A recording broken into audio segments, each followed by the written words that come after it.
they were saying, if you've answered these types of questions in this type of way, or if your client does, then this is suggesting that they've had this or this happen to them in their childhood. And I just sat there very quietly and think, oh dear. I'm showing all these signs of somebody who's experienced abuse in their childhood.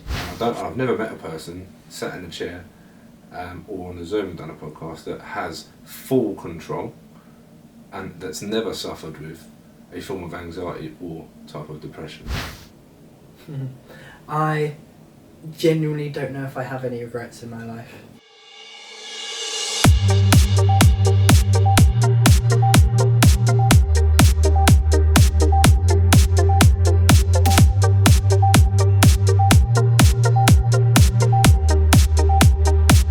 On today's episode, we have Lewis Crompton, who helps people become happier, healthier and wealthier through investing. And we're going to deep dive into that, but I'm not going to tell you how. We're going to let Lewis tell you that, and there's going to be a lot of failures along the way. We're going to tell you the ups and the downs, but Lewis, welcome to the show, and thank you very much for coming on. Thank you for having me. Good to be here. So take me back to the very beginning. I like to start these podcasts and these episodes, wherever you're listening, at the beginning, as it always does. So why did you, actually no, what was it like growing up first? Oh, we're going right back to the beginning. At the very beginning, I want to know what it was like for you, because I've done my own research, and I understand it wasn't the greatest for you. Yeah. Growing up. Yeah. So, it's a tricky one to kind of explain, because actually I had an amazing childhood. My parents are incredible. They're wonderful, lovely people, but no matter how wonderful your parents are, they can't necessarily protect you from everything that there is that's out there. So my childhood started out fairly not the way you would want a kid's childhood to start out. So what do you mean by that? Yes, without going into too much detail, you can see I'm stumbling over my words, I never quite know how to say it, but I experienced abuse as a child. Not from my parents, from external to my family, but it wasn't until I was an adult that I actually realised that had happened. So lots of my struggle, lots of my difficulty and my rebellion, or I actually hated my parents, to be honest. Well, more my dad, because males and males often clash that way, don't they? But a lot of that was just rooted in dealing with these situations that happened to me in my childhood that I was not aware had even happened until I was an adult. And people say, well, how did you not know until you were an adult? Because the brain is an absolutely wonderful, fantastic, miraculous thing that when people go through incredible difficulty and trauma, I find trauma absolutely fascinating, and the body and the brain's response to it. But one of the coping mechanisms that the brain can employ is it dissociates. So it disconnects itself from the situation, and those memories that are created within that dissociation moment go into like a secret folder in the brain. Yeah. And that secret folder I didn't have access to until I was an adult. And it was when I was about 18, I was training myself to become a counsellor, a therapist for other people. And one of the things we had to do in that process of training is we had to fill in a form, which is what we would give to our potential, I suppose, clients, or clients, I suppose. So I'm trying to think of the other word for client. What is it if you go to the doctors? What are you there? Patient. There you go. Yeah, but it wasn't medical enough to consider them a patient of mine. Yeah. So they were definitely a client.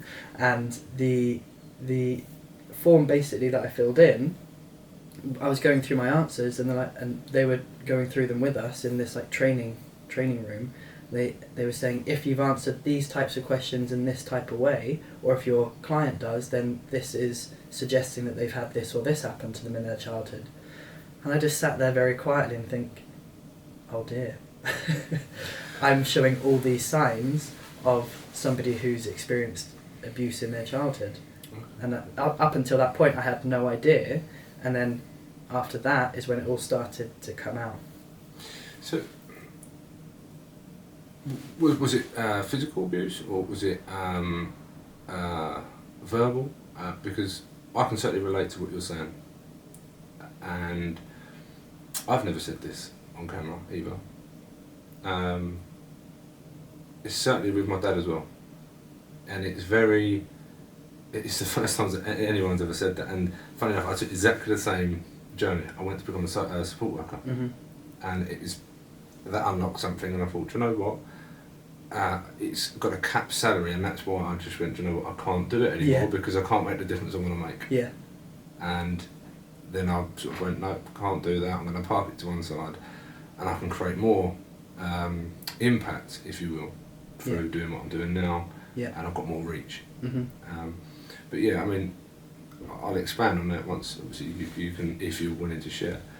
I mean, was it physical? Was it verbal? Yeah, so abuse is a very catch-all term, isn't it, really?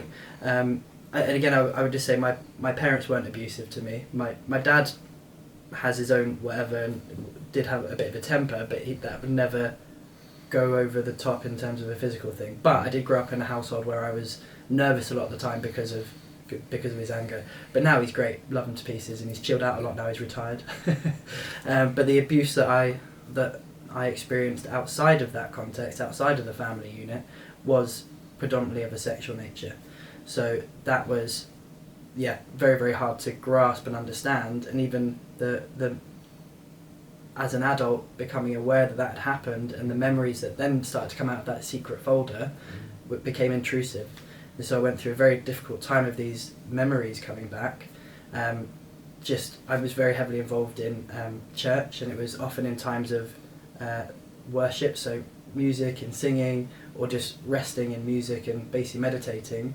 When I would quieten down my brain, meditate basically, that's when they would start to come out. And I would suddenly think, what is this? And I'd feel awful about it, and I started having dreams about awful things and stuff like that. And so it was only when I went into therapy myself that they started to come out in a way which I could actually process and deal with and handle and work through.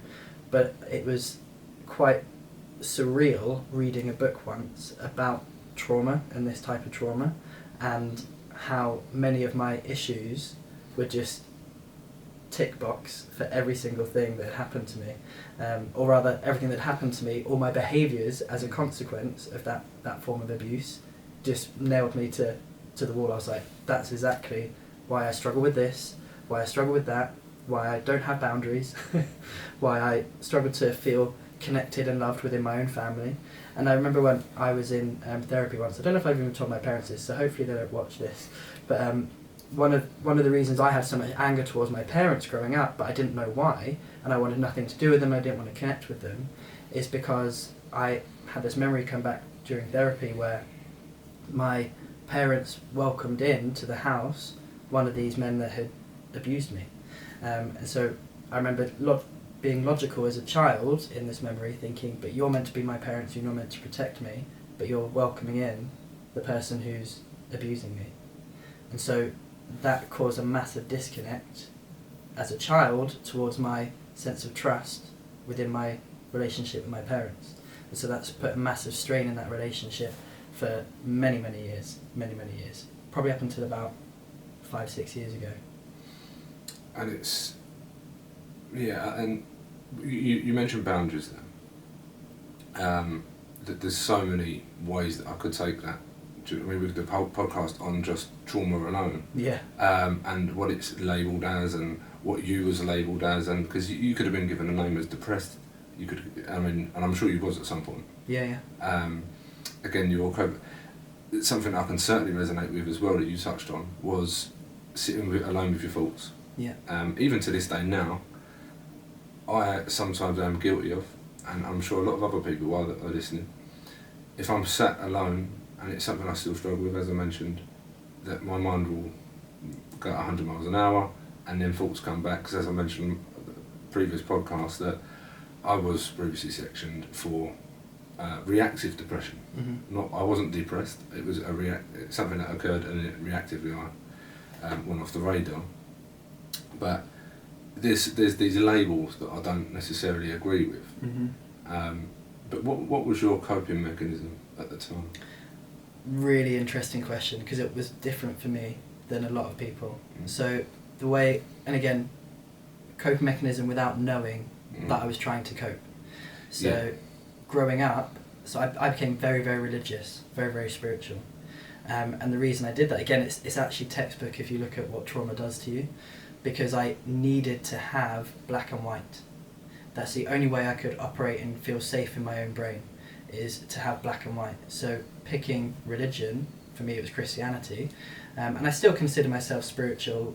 I believe in something greater than just us. But picking that and going so hard into that world was my coping mechanism, and it became my family. So I didn't need to be with my own family. I would sacrifice family birthdays and important family things for the sake of being at church. That is where I coped, and I kept myself busy, and I kept my brain in black and white, this or that, because that's what allowed me to feel safe. Do you still do that now with a business? Yes. Yeah, I think I do. Although it's harder to, because there isn't a lot of black or white. No, and we will touch on it, because I certainly do. And I think if people are honest with themselves, they do as well. Anyone that's had success and failed, because that's important, failure is important, and you've got to learn from that. Yeah. It's certainly something, because I can certainly resonate with what you're saying. I've been there. Yeah. Not exactly what you've done, but certainly been through the process of it. But I can certainly resonate with the faults, then going through that, like I say, the process. And it hit home when you said about that. And I just think that it's important to go sit alone with your faults, and then 100 miles an hour, and then we've got to learn that process of coping with that. Oh, you do. And I think whether you know you're trying to avoid your feelings and your thoughts, or whether you don't know, the behaviour is the same. It's avoidance. And so you will keep yourself super busy, or you'll become an experience junkie like I did, and I started travelling the world. Always said that's what I wanted to do, and I do love travelling, but when you're constantly travelling, constantly, and I travelled so much I gave myself chronic fatigue symptoms because I was trying to escape that much. It's not healthy. It's just not. It's also not real life. And one of, I don't know if people listening to this podcast like Jordan Peterson, but some of the stuff he says I really like. And one of the things he says is that normal life is not sipping pina coladas by the beach. Normal life is the day-to-day, and it's a bit mundane. But I was working so hard, and probably the thing which attracted me first to trading is I could make money for 30 minutes a day, and I could travel the world and be anywhere. And so that's what I did. That's what I made happen. So I traded for 30 minutes a day, and then I would go out and get pissed up in Singapore, or get pissed up in Hong Kong, or wherever it was that I was in the world. And amazing times, but only for so long. Yeah. And there's only so long you can try to outrun your demons, for lack of a better word, before they catch up with you. And when they caught up with me, my God, did it hit hard. Wow. Well, part of the reason my demons caught up with me is because I end up in a relationship, which was a very toxic one. Again, tick that box for ending up in a toxic relationship when you've had certain things happen to you. And when that relationship fell apart, well, I ended it. Was that because you didn't have boundaries? Yeah. Well, I didn't have boundaries, but that specifically, I didn't have boundaries or a framework of how someone I'm in an intimate relationship with should treat me. Because I was super Christian, I'd never had an adult sexual relationship. So I was a virgin until I was 26, because I was on this track to only have sex when you're married, and that's black and white, that's safety. So I didn't have to ever give my body to someone, which had been prior abused. So I didn't like my own body, I didn't feel like my body was my own. So that was safe, because I didn't have to give my body to anybody. Yeah. And so when I kind of realised, well, actually I'm not going to be waiting until I'm married, and actually I don't know if my sexuality even aligns with that part of Christianity either, it became a very, very difficult thing. So that's when I end up in a sexual relationship, and when that broke down, because I realised it wasn't a healthy relationship, and it dragged on for about 3 years after that, that's when it really hit the fan for me, because all my coping mechanisms that I'd been using for 26 years suddenly were broken because of the pain caused by that relationship. So all my internal coping mechanisms were now gone, and I had nothing left. So now you have to rebuild. I had to rebuild. And this is where I'm so passionate, partly about trading, because if I didn't have trading at that point, I don't know how I would have coped on a financial level, because I was able to pull myself together for 30 minutes a day, do what I needed to do. I was still able to travel, which allowed me a bit of escapism, but it was good escapism at that point because it got me out of my rut. And there was other days where I couldn't get out of bed, like genuinely. I remember I was living in Watford at the time, flat sharing with a friend of mine, and I remember getting into the car park just outside the flat and thinking I was about to have a mental breakdown. Like, to the point, I don't know if you've ever been to that point where you think your brain is about to snap. And thankfully it didn't, but I was like, I'm that close. And I was in therapy 3 times a week at that point. But I remember speaking to one of my mentors at the time, and he said, and I was moaning about how much I was spending on therapy. He was like, Lewis, what are you moaning about? You obviously need it, and you're in a position where you can afford it. I was like, oh yeah, that's true. So again, just reframed that, but yeah. What sort of therapy was it? So that one was psychotherapy. I don't really know what that means, to be honest, but... Well, obviously I want to touch on it because, like I said, I do know what that means. And when the brain's about to snap, like I say, I was actually put into... I was actually sectioned from my own mental health, not anyone else's, but I didn't have a clue where I was. Yeah. I literally, as you said there, yeah. I felt like I was about to just burst. Yeah. It was reactive, but at the same time, it wasn't healthy for anyone because I was just walking around like a zombie. Yeah. And when you get to the point of burnout, as you mentioned earlier, that's all you can literally do is just keep going and going and going until your body just fails. Yeah. And it's not good for the people around you that love you. No. And it's not, and you just because you can't see a way out, you're escaping and not dealing and coping with whatever it is. But therapy obviously helped you. It did, yeah. Yeah. What were some of the things that you learned within therapy? Oh, it's just, I always have to leave with the same takeaway, because I still go to therapy, not as much, I don't need it as much anymore, but I still believe in keeping going. One of the things I always leave with is be kind to yourself. I'm terrible at that. I still am terrible with that. But be kind to yourself. It's so important. But beyond just being kind to yourself in terms of like the well-known phrase or whatever, but what does that actually mean? And how does that actually manifest on a daily basis in your actions and your activity? So what I constantly will work myself to the point of exhaustion. That's not being kind to myself. Okay, I may achieve certain things as a result of that, but I think I've become less focused on achieving something ridiculously amazing and all of that. I'd rather be happy and healthy and love the people I'm with. So being kind to myself and realising what I do today makes an impact tomorrow with my eating habits, because my eating habits get very out of hand as well. Again, you love Chinese? Oh, bloody love Chinese, yeah. Honestly, like I can easily, I can easily go 3-4 times a week for Chinese. I love it, absolutely love it. But it's not healthy. And so you can say, oh, it's self-love, I'm giving myself a treat. Well, no, you're not. You're actually damaging yourself. You're under the guise of self-love. Yeah. So that's a lot of lessons I've had to learn as well. And that's where I think investing is so interesting, because it is a form of self-love. Like I'm putting this away for the benefit of the future. Like that's a massive act of self-love, and often it can, well, with property at least, it comes with a bit of sacrifice. Because so I often leave therapy sessions with be kind to yourself. That's one of the major ones. Communication is very, very important. You can communicate what you want to people, and if they don't want to match that, or if they've got desires that you can't match, then it's okay to walk away. That was a really important one. Realising other people's, the impact of stuff that's happened to me on other people as well. For example, when I shared with my parents about what had happened to me and they really struggled to come to terms with it or to even believe it, not getting upset that they were like not believing me, but just realising, well, their own brains have to go on a process of coming to terms with that and figuring out what that means for them and all of that sort of stuff, and giving them space in order to do that too. So I think I give a lot of people a lot more space than I used to. I think I was very emotionally dead before I went through all of this stuff, and it wasn't that I was dead, it's just I was in such coping mechanism mode. Detached. Yeah, that I was just constantly detached. Whereas now I've probably cried 4 times this week just watching the TV. It's brilliant. So how that, what you've just said there was what my ex-wife said to me. Mm-hmm. You're emotionally not even on the planet, because I don't show emotion at all, apart from to my kids. So I've got 3 beautiful kids, love them to pieces. The only thing that I would show emotion to is my children. Yeah. If I earn a certain amount of money, not fussed, I'll reinvest.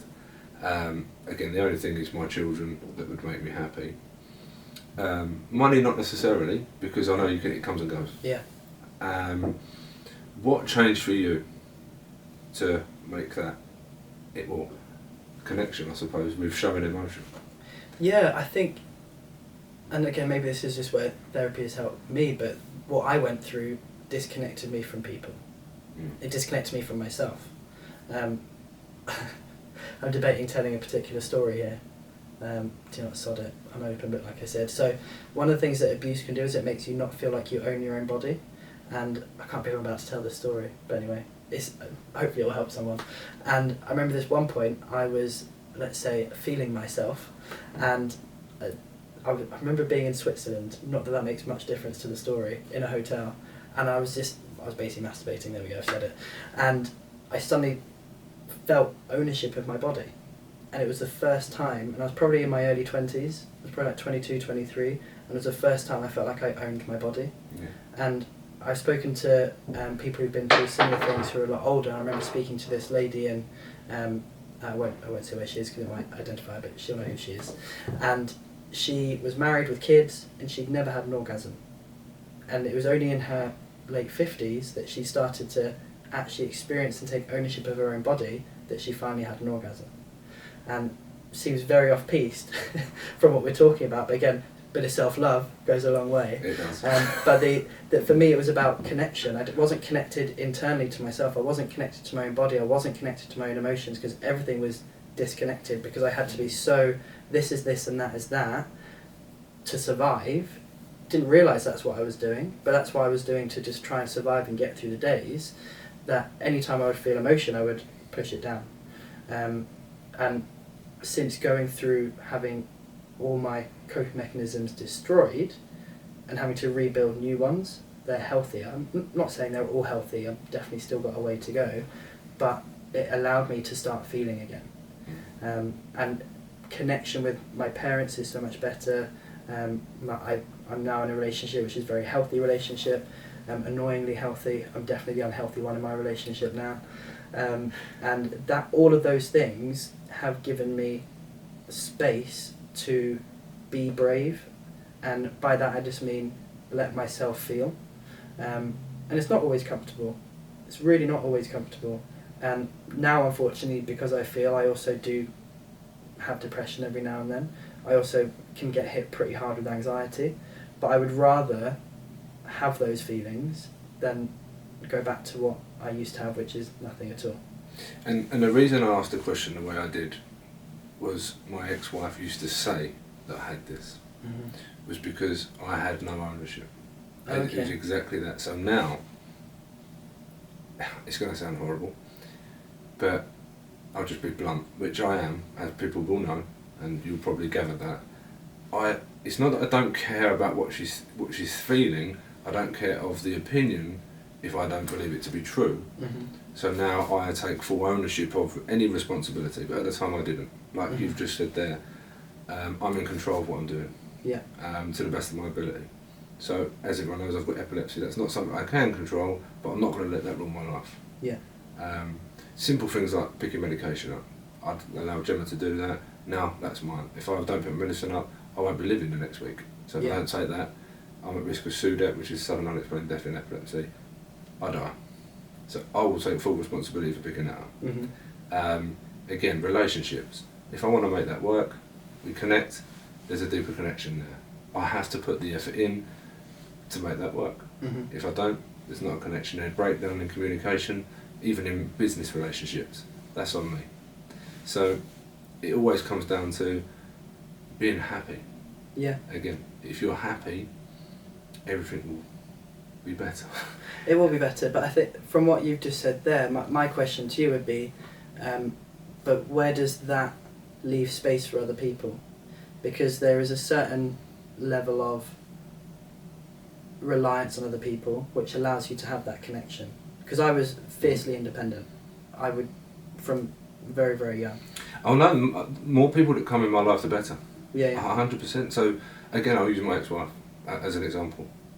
More than welcome to come in my life. However, what I would have now is boundaries. Yeah, yeah. Like what you said now, is I didn't know what the boundary was, because there's a line that you wouldn't necessarily want to cross.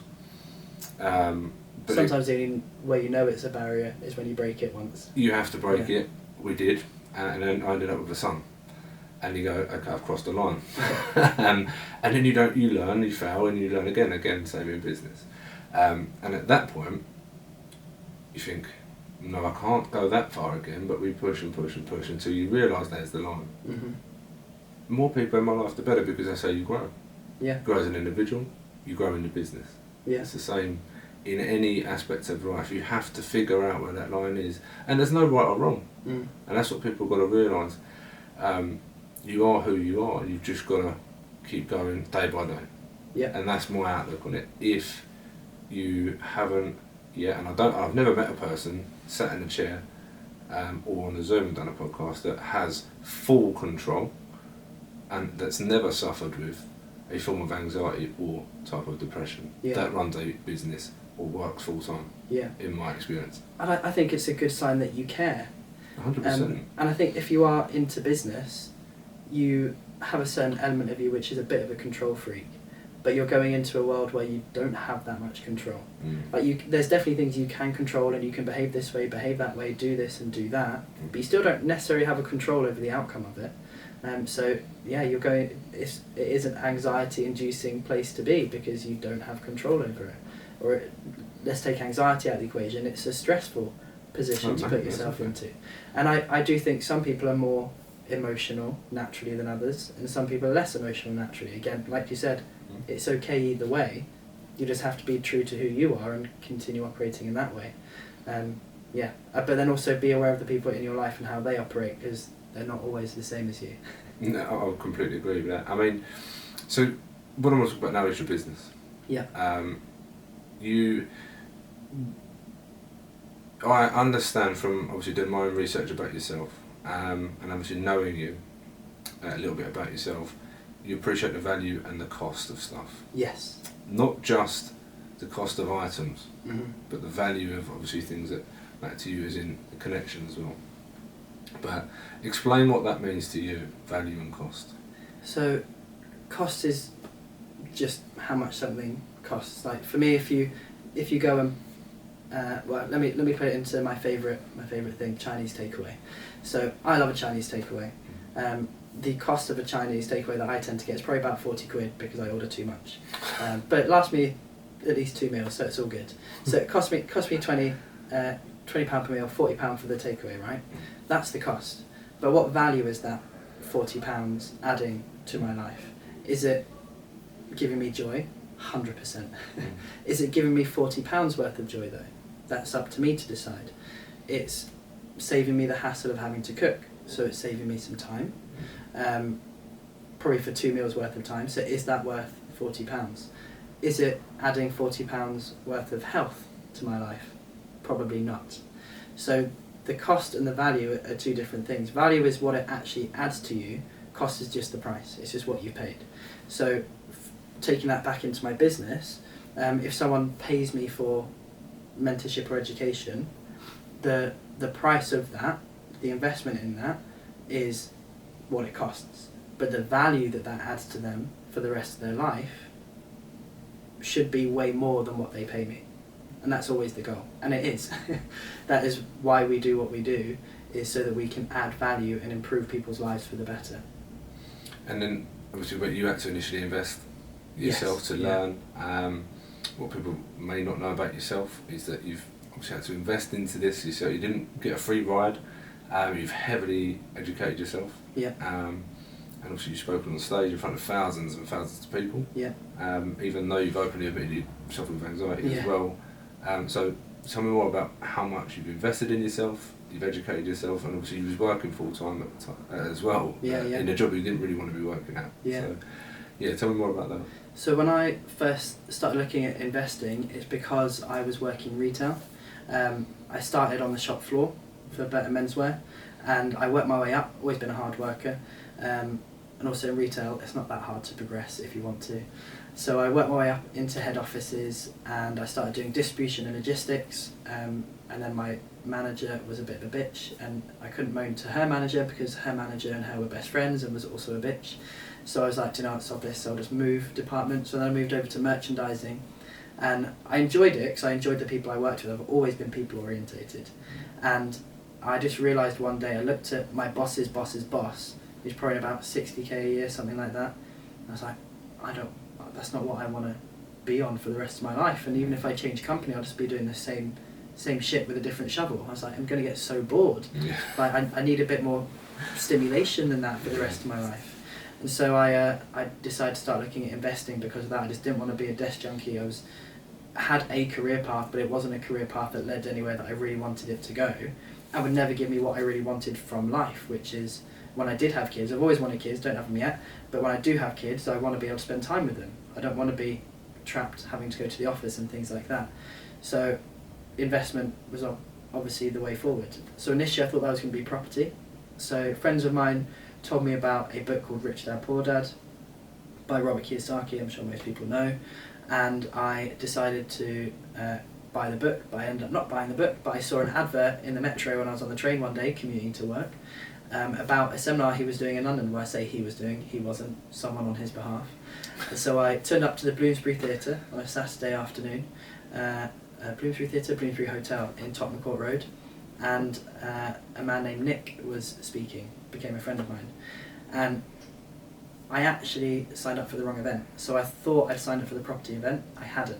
I signed up for the trading event, so financial market trading, and Nick was talking on that. And so I just signed up for it. Basically, I was completely sold. I could travel the world. I could make money anywhere. I could do it with not that much time involved. They didn't say 30 minutes a day. That was what I developed later on. And so I did a 3-day weekend, and on that 3-day weekend it was just a sales pitch really to a full-on course.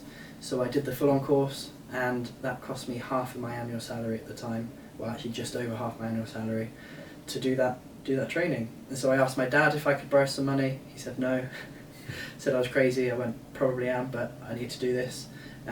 So I took out a credit card and a personal loan, which I think I was paying 15.4% on or something ridiculous like that, so I could start my journey of becoming a trader. And so I remember I went home after dropping that money, crapped my pants, and then I just wrote a sign which said, I am now a trader, and I put it on my wall. And so then every morning from then on I would get up a little bit earlier than I had to before going to work, and I would start learning and going through this process and this method to become a trader. And then 7 months after that, left my job and started travelling and trading full time. So yeah, that's what I did then. And from that, so 7 months you've left. Yeah. And then what's happened? So from then, about 6 months after that, they asked me to come back and do a testimonial for Rich Dad. So I said, yeah, okay.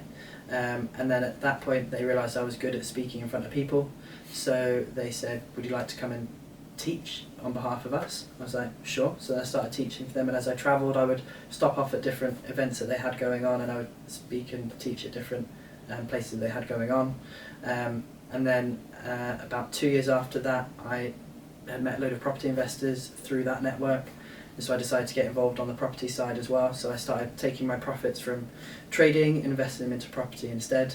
I've never been that flashier person. I mean, I know I'm wearing a Rolex now, but it's got to be done, doesn't it? It's got to be done. I'll say with Casio, mate. Well, do you know what? Retro. Honestly, I bought a couple of them, and as much as I love them, I just sit there thinking, what's the point? Like, I'd rather buy another property, to be honest. Like, I could sell my watches and buy a couple of houses. Like, why? Yes, okay, it's an asset over time.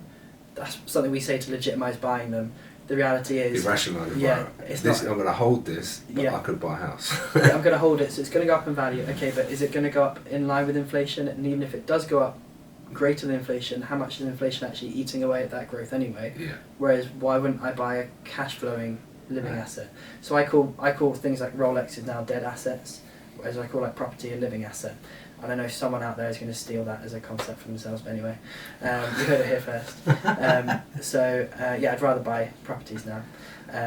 So property journey probably started about 7 years ago, maybe 6-7 years ago, and then I got investors on board. So again, that happened because I had success from trading and people were wanting to give me money to trade with for them, but I've never felt comfortable doing that. I like using my own money.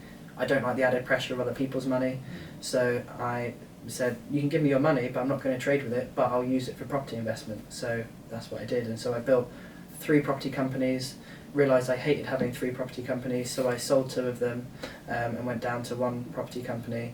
I just wanted to keep it simple. And now I'm paying off, I don't know, a lot of property people hate this, but I'm paying off mortgage debt, and then I'm going to buy in cash going forward. That's interesting you say that. I know probably people hate that. They do hate that, yeah. I get grief given to me online when I say it.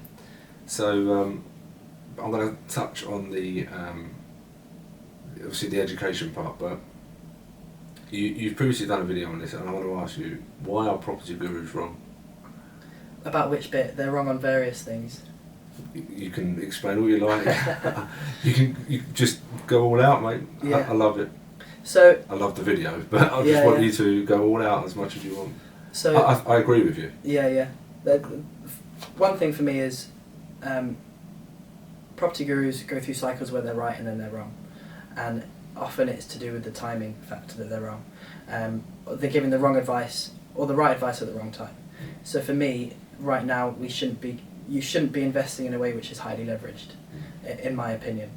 Now that's not fear-mongering, that's just reading things as it is. Why would you not protect yourself? I also think that the nature of anything online is it's fairly catch-all, which means it's fairly bland, or rather it's fairly generic advice. And a lot of people will not feel comfortable with operating in a certain way within property.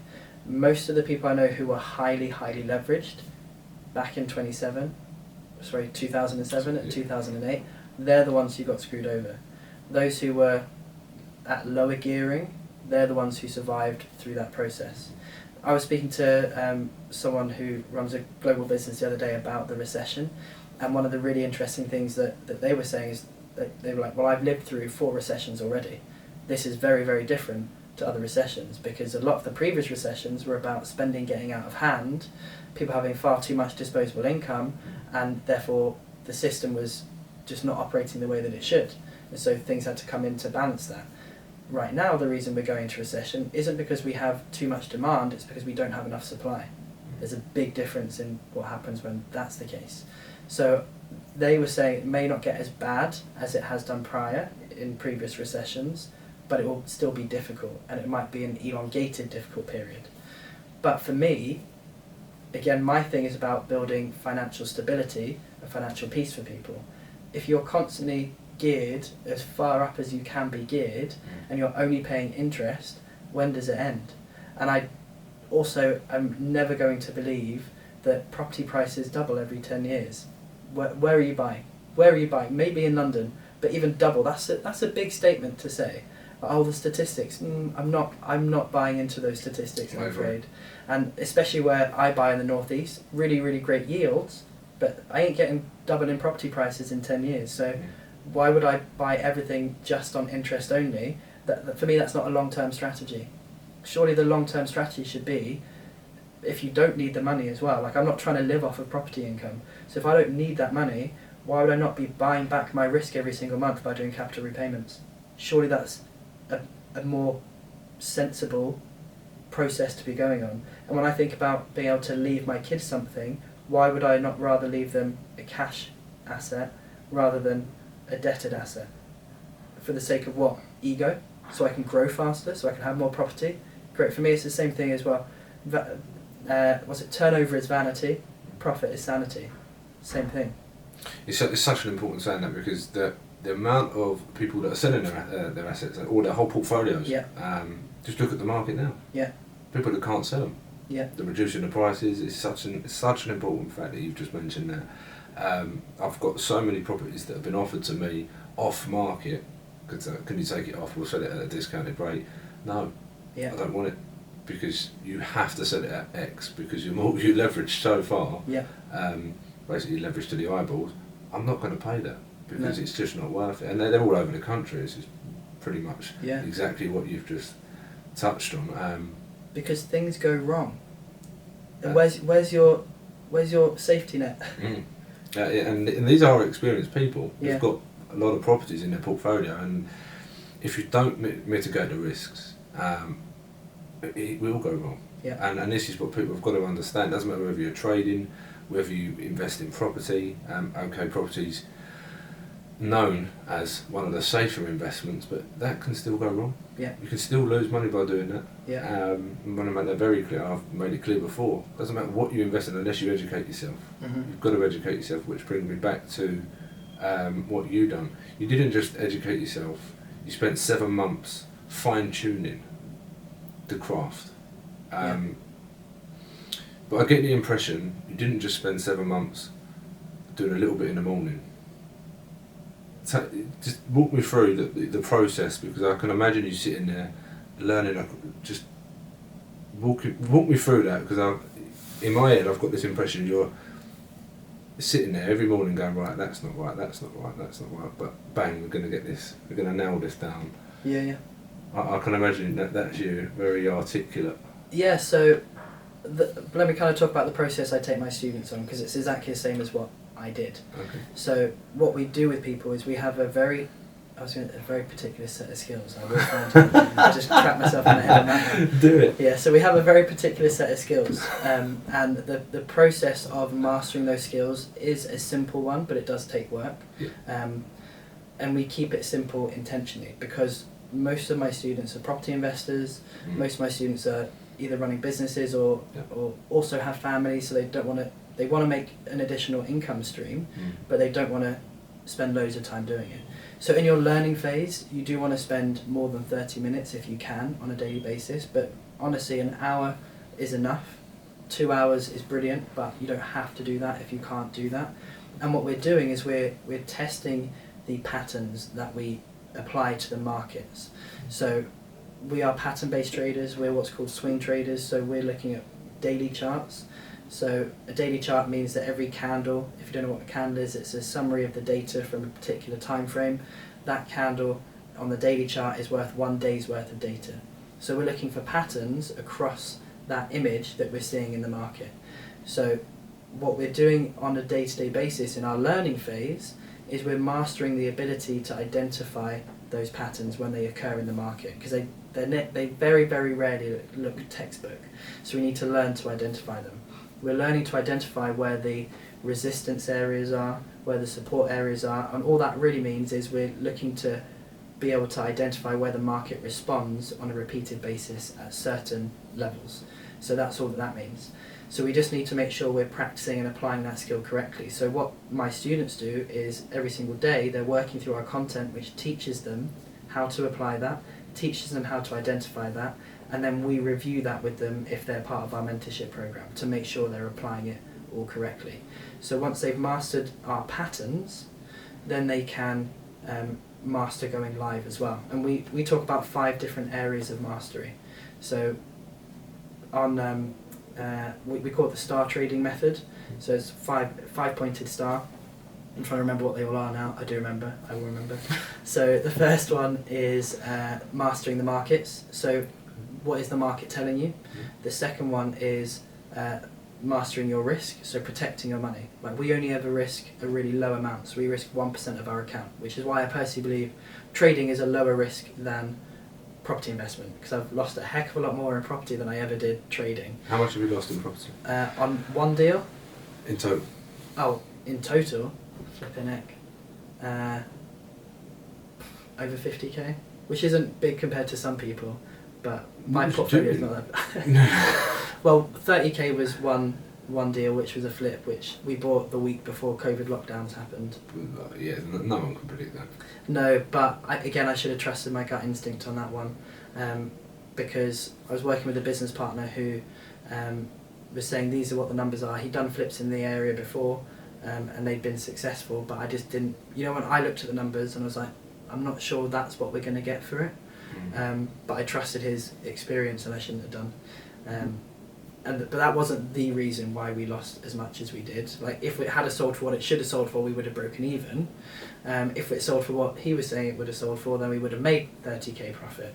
But based on what my figures said, we would have been break even. But then, yeah, we just had various things. The costs went through the roof because of course. Yeah, we had to pay an extra $7,000 to Together, who are scumbags and I will never work with ever again, who denied that COVID was a reason why my build project might have been delayed a little bit. Yeah, that's legit why they charged us an extra year's worth of fees on top of, because they said COVID was not a reason why our build was delayed. Oh. So yeah, I'll never work with them again. And then the week before we completed on that property, the vendor, this is the second vendor by the way, the first one pulled out because of COVID. The second purchaser, she decided that she wanted 10 grand off the purchase price, otherwise she wasn't going to complete. So they didn't. Oh wow. Yeah. So you know when I was at that point. Probably stressful. Yeah. I was at breaking point. I was like, do you know what? Off you. Yeah. I'm done with you. Yeah. And I considered writing a very strongly worded letter, and I was like, no, just move on with your life. Yeah. No. And what about trading? How much have you lost in trading? Nothing. I mean, I have trades where I lose, yeah. But on say an annual basis, because we talk about property annually. If we talk about trading annually, I've never been in a negative position trading annually. And that's because you've managed it. Yeah, it's because we're aiming to make 2%, 5%, 10% profit per month off of our account. So you have a lot of wiggle room there. But we manage our risk down, so we only are risking 1% of our account per trade, but we could make 1% back, 2% back, 5% back. One of my students made 7% off of one trade the other day. So, yeah. And people listening they'll look at that and go, that's not a lot of money, but it depends what your account is, yeah. Exactly that. Yeah. And this is what I always say to people, you have to focus on the ROI. Yeah. Because what's a good ROI in property on an annual basis? I don't know, maybe 20%, should we say? Yeah. So but that's what I work with. Yeah. Whereas a lot of people in property will work on 10% and they're really happy with that. So if you're trading and you're only making 20% per year, then you're doing something wrong, in my opinion. Like, absolute lowball figure is 2% per month, and that is 26% a year compounded. Yeah. Maybe between 26-27% compounded. If you're making 5% per year, then that is 60% non-compounded, over 70% compounded. So, what's 5 steps that you'd give, or 5, you've already given the steps, but tips you'd give people? 5 simple tips that you'd give people to get started in trading? Get in touch with me. That's 3. No, so again, I don't think that I'm a good fit for everybody. That's why I still will have a conversation with somebody before they join Star Trading, because we're very protective of our community. Yeah. One of the best compliments I ever had about Star Trading was that there doesn't seem to be any dickheads. And I was like, there's a lot of them about. There's a lot of them about, yeah. So we try and weed them out before they even start. So I will always have a conversation with people before they join, just to make sure that they're a good fit for us and we're a good fit for them. Whoever you want to get educated from, have a conversation with them. If you want to just get involved with trading, then get education. I remember that course I did 9 and a bit years ago. I went there with one of my best mates. I decided to move forward. He decided to try it by himself. He's still not done. No. I think that's a valid point. That if you've got to look at why you want to do stuff. Yeah. I think it's so important that you do that, because there's so many people that I speak to, obviously, that in the world of property, that I often 90% of the calls, do you really want to get into this? Because my background is, my background is debt recovery, and then went into property, but I started in service accommodation. All of the time, do you really want to get into this? Because this is what it's going to take. Yeah. Fucking hell, you put me off. Yeah. Well, I'm not going to sit here and lie to you. It's not what they promote on these, I won't name them, one day elevator pitch fucking fests that I'm not going to go and speak at, because it's a lot of, excuse my French, bollocks. Yeah. Because that's what it is. Yeah. They're trying to go, right, I'm going to G you up and then pitch you, and then you're going to sign up and then get it's graft. You need to know the ins and outs, how to run a business, and that's what you will learn. But it will property take work. graft is harder graft than trading. Like it is tough. It's harder than running a debt recovery business. Oh wow, yeah. It really is. I can believe that. It really is, because you've got. I say that working with local authorities is tough, because they're local authorities. But property, so much uncertainty there. Yeah, and so many moving parts. Yeah, as you know. But I mean, again, there's another podcast on its own. It's just property, but we won't bore people with it because we've spoken about it before. But one thing that I do find fascinating, because I've never spoken about the trading aspect of it. Do you use competition to build your business? I don't know if I do. I don't think so. There's obviously is competition out there. I think I'm just quite focused on doing what we do really well. I think I've definitely taken lessons from. I mean, at the end of the day, I was trained by my own competition back in the day. I've definitely adapted and improved things to be a better style of trading for what I wanted, and therefore for a lot of other people as well. But yeah, I don't know if I think about my competition too much. Yeah. The reason I ask is you're very aware of what you want to achieve, and likewise, like it doesn't matter about the price point for me. I know that I only allow certain people in there, because if they disrupt my community, I don't care what you've paid, you're out. Yeah. And you said it already. I was actually going to ask you that question, but you've hit the nail on the head. If you're disruptive, or you break the cycle, then you're not going to be part of this community, and it's not right for you. Yeah. So that's why I asked, because ultimately you're trying to build a community of like-minded people and help them get from where they are, obviously, to where they want to be. And I can see, certainly with other people on social media promoting trading, it's I'll get rich quick in a certain amount of time, and it puts people off. I mean, I've seen it on Instagram, for example. This is how you get there, do this on Forex, and I just report it as spam, like get off my feed, it's annoying. Yeah. But you've never seen that from yourself? No, because I don't believe in that. I don't believe in get rich quick. I don't believe in selling people a pipe dream. And I just believe in honesty and integrity. Yeah. And I think my ethos behind what I do with Star Trading and the way that we teach and mentor people, and I've got an amazing head coach, we've got an amazing community who are all supportive and fantastic. But what our ethos is to empower people. And if you're telling them it's get rich quick and it's not, you automatically disempower them. But we're also going to be attracting the wrong type of people if we say that, because we don't want the get rich quick crowd, because they actually don't have much backbone, they don't have much stamina, they don't have the perseverance to continue, or they're just a bit naive. None of those things is people I really want to work with. So, and why I don't want to work with them isn't because I don't have compassion on where they're at, it's because they're not going to make a success of what I'm trying to give them. And you get a lot of signal services and people who will want to take your money to trade for you. I've never seen that go well. I've actually never seen either of those go very well. The only people that I've seen make money from that are the people offering those things. So I don't offer a signal service, I offer you a service which teaches you to find your own trades.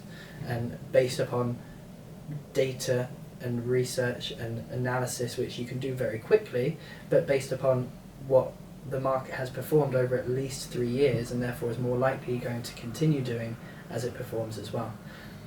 So if anyone listening is now, how much would it cost to get started, or how much would you need to get started in trading? So if you got, say, £5,000, £10,000 in the bank, would you, not advise, because it's not financial advice, how much would you say someone would need in their account to get started with trading today?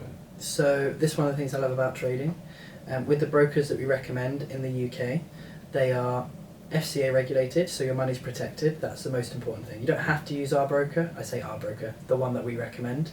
You can use any broker you want, but just make sure they're FCA regulated, because then your money's protected up to like £80,000 or whatever it is. Beyond that, in terms of putting money into your account, regardless if you've got 5,000, 10,000, £1 million, no more than a maximum of £1,000. You can start with as low as £300 to £500 with the broker that we recommend, but yeah, no more than 1,000 when you first start off. And what's your company called? Star Trading. Brilliant. And they can get in contact with you on your social media? Yes, so I'm on Instagram a lot of my life. So if you want to see pictures of Chinese food, then it will be on there. And be careful with that because there is a few fake accounts of me as well. So remember, I will never take your money for the purpose of trading. I'll take your money to teach you. I'm very happy to do that. Yeah. But yeah, so my Instagram is @Lewis_Crompton. Spelled correctly, but I'm assuming you'll put it in the show notes. I definitely will. Yeah. I definitely will. I've just got a few more questions that I want to ask. Do you think your diary is a reflection of your self-love? Oh, I've seen this coming around, yeah. Because I asked Dee that. Yeah. And I think it's such a good question. It is a really good question. I'm asking other guests as well. Yeah. And me and Dee were actually, I was speaking at one of Dee's events in Dubai a month or so ago, and we were on a panel, and I think a similar question came up. And I think Dee gave a really good answer there. I can't remember what it was, but I think it was good. But do I agree with that? If I'm honest with myself, do I agree with that? Yes, I think I do. Yeah. Because one thing that I think is really, really important as busy people is that we use our diaries as a tool. So if you want to get something done, it has to be in your diary. So I've put time into my diary to spend time with my loved ones. Now, my other half struggled with that, got really annoyed, like, why are you having to diarise me? You should just spend time with me. Well, I'm actually showing you love because I'm valuing you enough to carve out time to make sure it happens. How do you then, because you've worked on yourself up until this point now, how do you communicate that to your loved one? This is a lesson for me. Yeah, it's still a lesson I'm learning. And I don't always get it right, definitely not. That's a very hard skill. It's a very hard skill, especially in a heated moment. Yeah. I think one of the things I try to do is be as calm as possible and try to not make it a big deal. So I try to avoid the, hey, we need to have a chat about this. I try and avoid that. And I think one of the things that has helped is just demonstrating that this is helpful for me. So I say, would you mind if we do it this way, because that would be really helpful for me, but then genuinely say, does that work for you? Does that not work for you?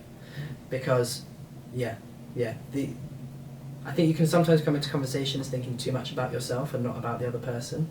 Absolutely. And you have to allow them, because what I found is I've done a lot of thinking because I overthink.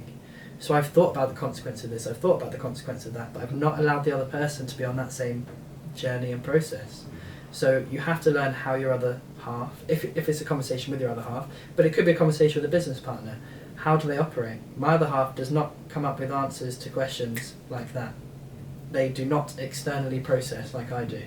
So I have to say something, give my thoughts on it, and then retreat.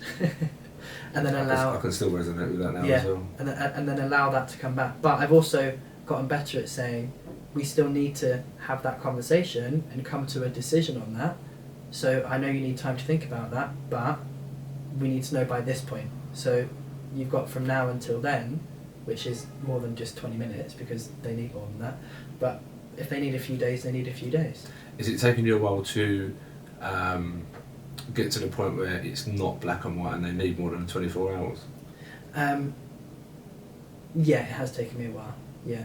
But I think it's taken them a while to get to the point where I am what I am and I operate the way that I operate, and that's not going to change either.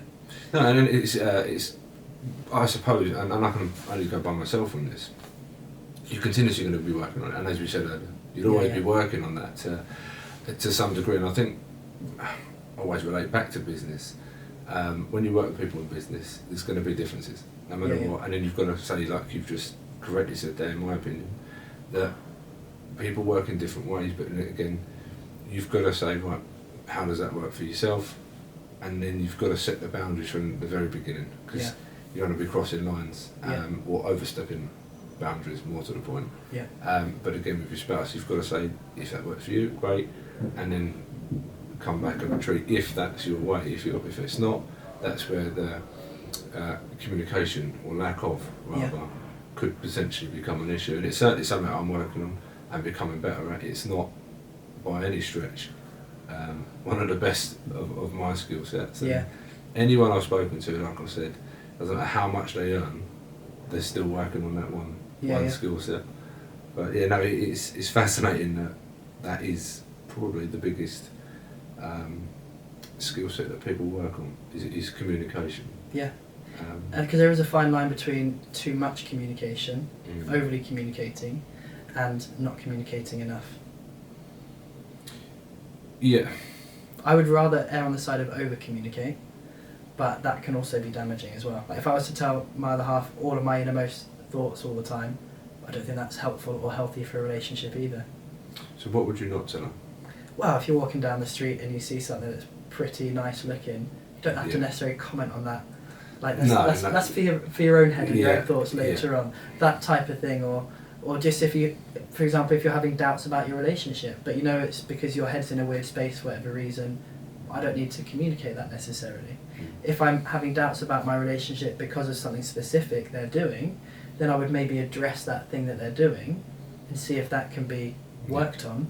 But if I'm just having, I mean, I probably have doubts about my relationship, don't listen to this, probably like once a week, because that's just how because that's how my brain, I am an overthinker, so I'm constantly going through all connotations and consequences of everything in my head all the time.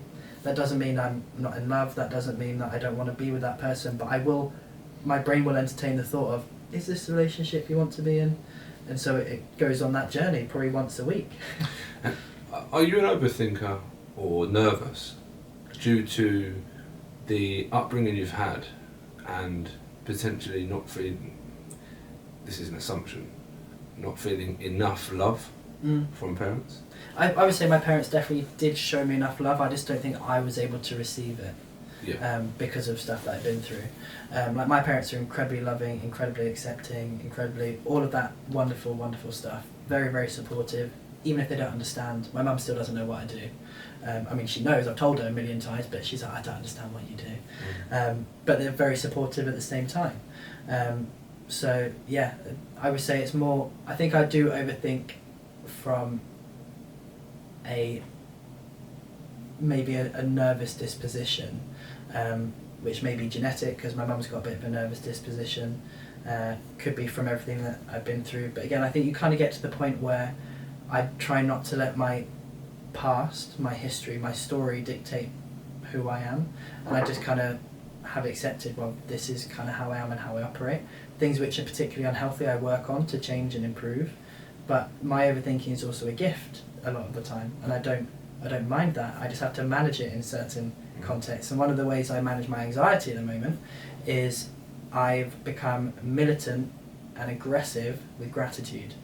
And people always say gratitude is so important. Do you like gratitude in the morning? It's like, no, fuck that. Like gratitude in the morning does not help me. It doesn't.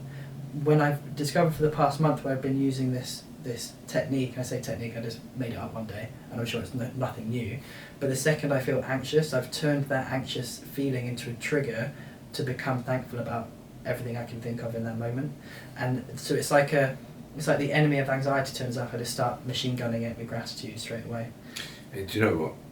It's exactly the same as me. But in any social situation, really. Again, I've spoken about this. Again, on the train up here, because obviously we've got the train strikes now. We get it. I always get that. Doesn't matter what setting I'm in. Yeah. But through coping mechanisms that I've obviously developed, I'm like, well, at least I'm here. Yeah. I couldn't, there's certain situations where I wouldn't have been here, so I'm grateful that I'm here. Right, okay, but how long until the next stop? Well, and then my brain will go into overdrive. Shut up, this is how you're going to do it, and this is what you're going to do, this is how we're going to play this out, and so on and so forth. But then I will start aggressively going into, this is why I'm grateful, this is what I'm grateful for, and this is why I'm grateful that you're going to be coming on the podcast today, because you're going to share your story, it's going to help someone. Before I know it, I'm at the next stop. Yeah. It's very, very simple practice to implement in your daily routine that doesn't cost a thing. You don't have to get up and start writing 10 lines every morning. It's a load of bollocks. It's not a load of bollocks to some people. It doesn't work for myself. Yeah. Well, obviously it doesn't work for you. But if you experience any type of anxiety, that works for me. Yeah, exactly. And I may not experience it on the way home. Yeah, yeah. But I might experience it. And the other thing about that, which I love as well, is you're not letting your knowledge of the fact you can respond to certain situations that way, is in get anxiety, stop you from going into those situations. Whereas I used to. Yeah. And I used to say, oh, Gemma, can you, who's my ex-wife, can you come into London? Or can you, for example, go into an area with me? No, not anymore. Yeah. And that's why I feel more confident. Yeah. Hence the start of the whole podcast, the whole meeting people. Because the property business has been going for over 3 years. I've only done this in the last month. Yeah. Obviously, it's grown to where it is now. But that's really it. And that's why I love doing what it is. I've always loved meeting people, but never had the real confidence, if you like, to actually do it. I mean, I absolutely love it. What's the biggest thing you've been wrong about in the last year? Oh. Biggest thing I've been wrong about in the past year. Careful about what I say here.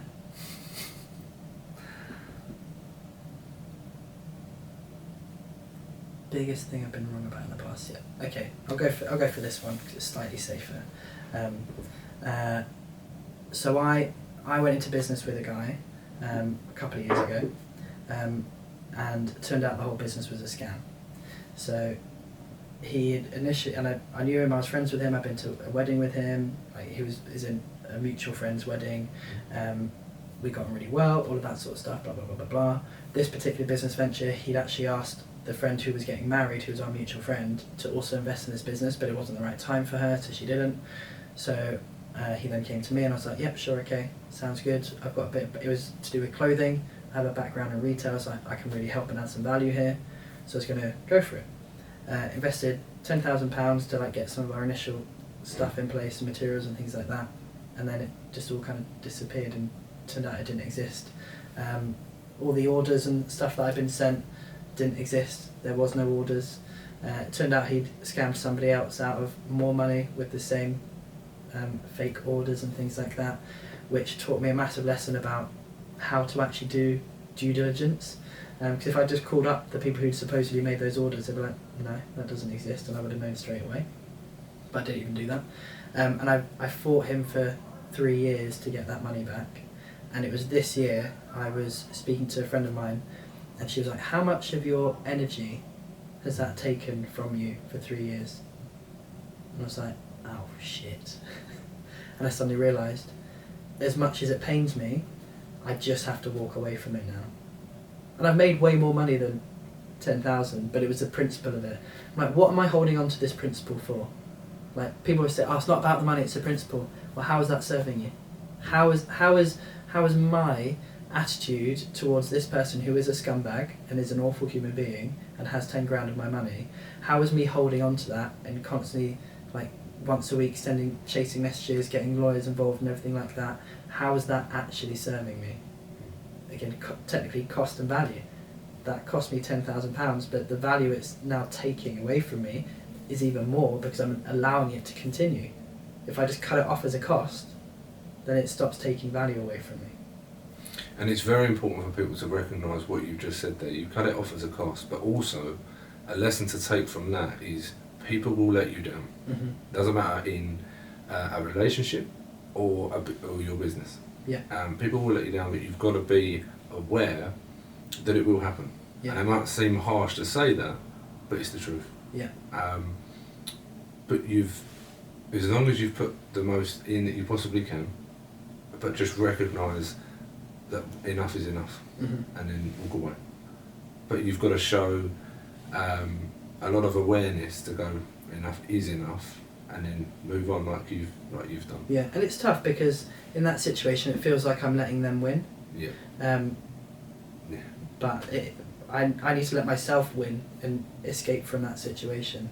And I did send a final email saying you are a scumbag, you're disgusting, you're an awful human being, all the things which are completely true.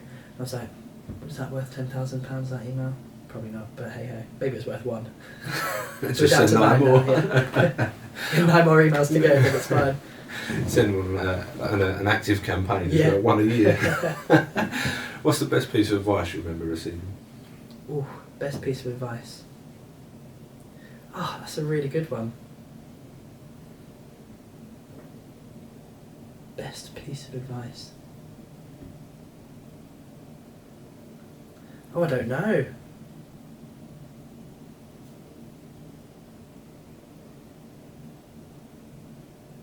I wish I had like a catalogue of quotes I've been given by people. Probably focus on the numbers. Because the numbers don't lie. You know what? That's the second time we've had that. Really? That's the second time we've had that. That's amazing. So one of my first entrepreneurial endeavours was a food van, and I took it to a music festival, and I didn't really know what I was doing. I made it all happen. I'm very good at making things happen, and I took my savings and I put it into this food van, which I end up hiring. I don't know if this is going to be a long-term thing, so I'll hire one, blah, blah, blah, blah, blah. And I just had no idea about the numbers whatsoever. I mean, I catalogued everything and how much things cost. But I remember getting to the end of that event and I lost money. If I had continued with it, it would have made money probably, but I lost money on that one-off event.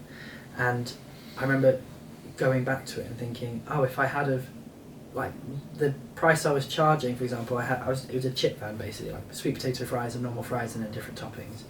And I probably ate most of my profits, to be honest, that weekend. But the numbers that I should have, that I remember looking at and thinking, oh, I didn't do a good job there, were the portions I had was a small portion and a large portion, but I was making more money off of the small portion when I actually looked at the sizes of them. But I kept trying to upsell people to the large. I was like, what am I doing? Like, I've priced this wrong. And so then I was like, and I was running out of rations and everything. It was a whole mess. But I was like, and I said to one of my team members, like, stop selling the large. Just let people have the small, because we actually make more money off of that. So yeah, it was an interesting one. I said, but that taught me as well. And when I got that piece of advice, like, oh yeah, because that experience there made me realise that. And if you don't really, really keep an eye on the numbers, then they will run away. And you need to know what they are on as many things as possible. And if you can't track it, then you can't change it. I'll speak to you fair about that, but that's yeah, amazing, mate. Well done. What is your biggest regret? I genuinely don't know if I have any regrets in my life. Yeah, I genuinely don't think I have any, and that's not from maybe it's from a reframing thing in my brain, but I'm very happy with what my life is and how it's turned out and everything like that. Maybe from practicing gratitude militantly, but I the worst points in my life have formed me into who I am now, so I wouldn't change anything. So if I wouldn't change it, how can I regret it? I'll reword it. Failure. Oh, failure. I've had a lot of failures. Again, I wouldn't necessarily change it, but probably one of the biggest failures probably was that flip deal, yeah, which we lost 30 grand on from that perspective. I don't know if I've had many big financial failures in that way. My previous relationship was obviously a failure, but it needed to fail.